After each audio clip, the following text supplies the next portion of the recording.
O Panamá é um país que sempre cai nas graças daqueles que se interessam por internacionalização, por proteção patrimonial, por contas offshore. Afinal, já há algumas décadas o país ele tem se esforçado bastante para oferecer um ambiente muito interessante para você guardar o seu dinheiro lá. E no que tange ao Panamá propriamente, olha, ele realmente oferece estruturas de fundações que são interessantes, tem um sistema financeiro robusto, e eu sempre, quando me refiro ao Panamá, falo que a maior parte dos problemas do Panamá, na verdade, são os embargos que ele acabou sofrendo da comunidade internacional depois dos Panama Papers. Então fica difícil de você transacionar com uma empresa do Panamá. Se o Banco da Europa vê que é uma empresa panamenha, por exemplo, muitas vezes ele acaba pedindo mais dados e dados para ver se ele conclui aquela transferência internacional e muitas vezes fica preso no compliance e depois é negado. Ele não conclui, meses depois, em alguns casos. Eu sempre digo este como sendo o principal problema do Panamá. Porém, já há alguns meses eu venho lendo um pouco sobre o noticiário panamenho e acompanhando um pouquinho mais de perto as questões da política interna do país. E cada vez mais eu tenho visto que tem uma crise dentro do Panamá, uma crise pouco falada, uma crise política que é pouco falada principalmente por outros profissionais de internacionalização, porque ela é bastante inconveniente. E eu vou mostrar o que eu me refiro hoje. E eu acredito que a maneira mais fácil de eu apresentar essa crise é com as notícias. Então vamos para o mês de outubro e novembro de 2023. Naquele mês, uma empresa que explora minérios no Panamá, uma das maiores da América Central, focada principalmente em cobre, estava em vias de renovar a concessão para explorar lá por mais 20 anos. E acabou que boa parte da população panamenha se posicionou contra essa exploração de cobre na região, alegando que ia contaminar o meio ambiente. E algumas outras pessoas também se posicionaram contra porque entenderam que aquilo era uma violação aos direitos de propriedade delas, considerando que, segundo a leitura deles, essa concessão poderia acabar com o direito deles de morar, de se acabarem sendo desapropriados, alguma coisa nesse sentido. O fato é, os panamenhos, de forma geral, eles encararam essa renovação da concessão e a exploração de minérios no Panamá como algo negativo, como algo que deveria ser combatido. E, nesse momento, o Sindicato Único dos Trabalhadores da Construção e similares convocou manifestações no país e as manifestações acabaram tomando uma repercussão gigantesca. Então, ali de final de outubro para novembro, muitos panamenhos foram às ruas. No começo era contra a renovação desse contrato de minério, convocada pela esquerda, mas daqui a pouco estava todo mundo do país se manifestando contra a corrupção, um descontentamento generalizado contra o Estado panamenho. Se tornou isso daí. Essas manifestações acabaram durando semanas, aliás, talvez até meses, e o Estado panamenho respondeu com truculência. O presidente até falou que ia fazer uma convocação popular para escutar a voto das pessoas se faria a renovação ou não.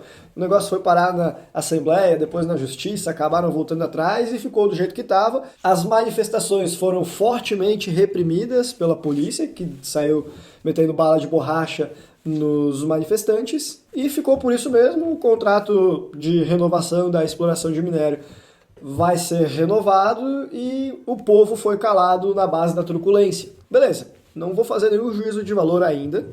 Vou falar de um outro evento. Agora não mais em 2023, só que lá em 2022, acho que em julho, agosto, que também teve um problema, que foi a alta dos combustíveis, que levou a população em massa às ruas. Foi mais de um mês ali de protestos que também foram reprimidos de forma violenta.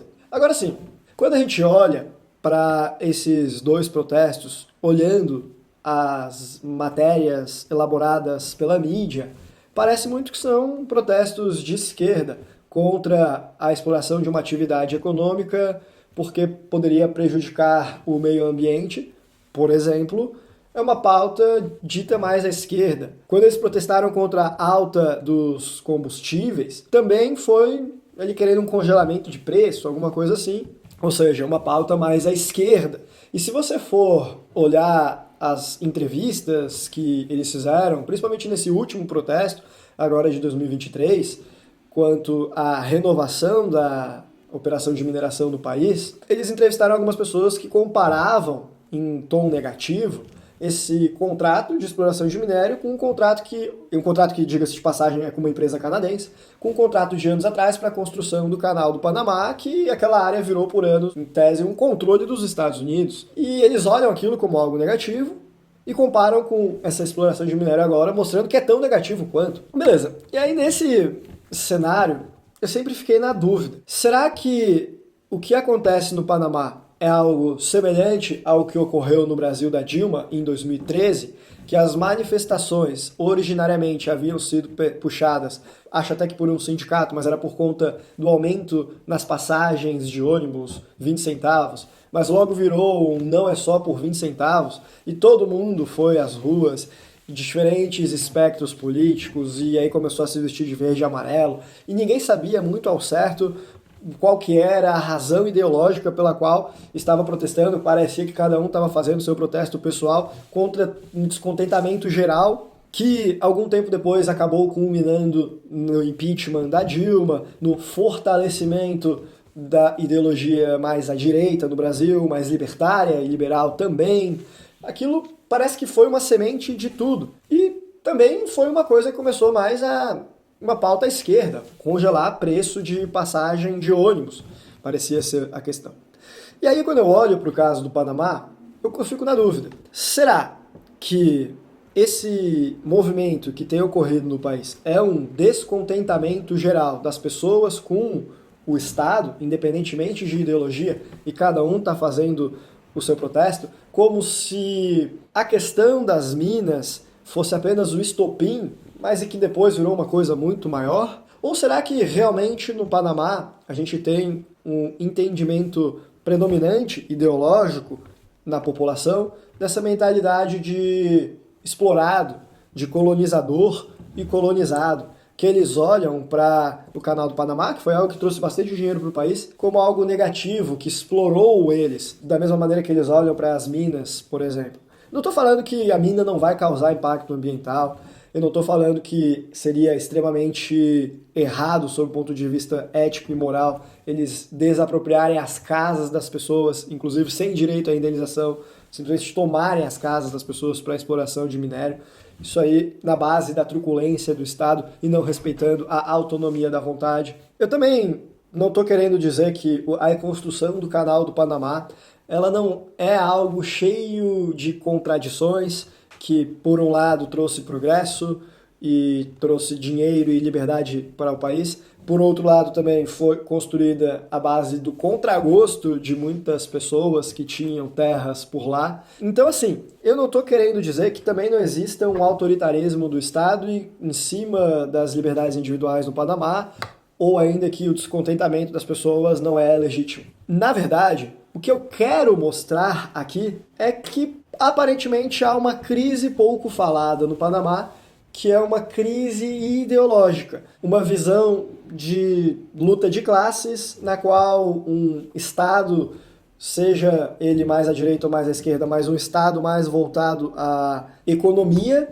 não necessariamente é o que eles querem um Estado mais voltado ao welfare state, ao bem-estar social, um Estado que te dê saúde, educação, segurança, e não um Estado que forneça um ambiente saudável para o empreendedorismo. Também talvez uma mentalidade de nós contra eles, de colonizado contra colonizador, olhando para o capital estrangeiro que chega no país, para o europeu que vai para lá fazer uma conta offshore, uma residência, ou mesmo para o brasileiro, como um opressor e talvez não bem-vindo. Olha, honestamente, eu não sei dizer se é isso que acontece no caso do Panamá, ou se é um descontentamento geral e a mídia olha para esse descontentamento geral e tenta pintar de que é um descontentamento contra a mineração, contra o capitalismo, digamos assim.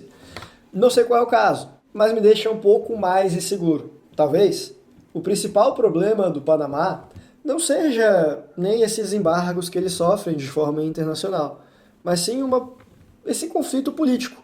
O país tem muita estabilidade econômica e por muito tempo se falou que tem estabilidade política por lá também. Mas será mesmo? Não me parece que tem. E será que você gostaria de colocar o dinheiro no país?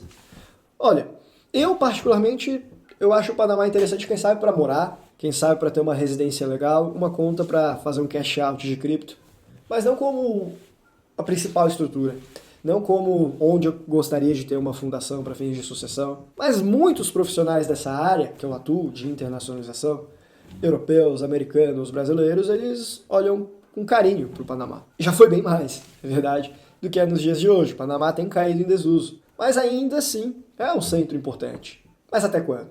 Pois é, eu não sei. Em todo caso, se você quiser entender mais sobre contas no Panamá, lá no Capital Global Report, nós falamos sobre 10, 15 bancos, quais que você consegue abrir de forma remota, quais são os bancos mais indicados para cada perfil e quão difícil é você conseguir fazer a abertura nos principais deles. Além disso, também tem vários outros reportes. Nós vamos fazer, inclusive, em breve, um sobre investimentos imobiliários no Panamá. E a gente também tem sobre a lei das offshores, que penaliza quem tem empresas no Panamá para fins de investimento, por exemplo, e é residente fiscal no Brasil.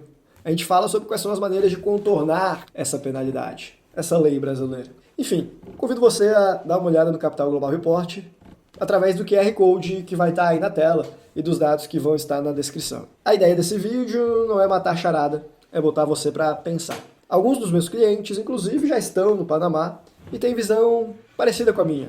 Outros, creio eu, vão discordar completamente. Qual que é a sua opinião sobre esses protestos? Aliás, você tem acompanhado? Mesmo que não tenha, conta aí pra gente nos comentários um pouquinho mais, vai ser legal ver a participação de vocês. Até porque por esse vídeo nós ficamos por aqui. Um abraço e até a próxima.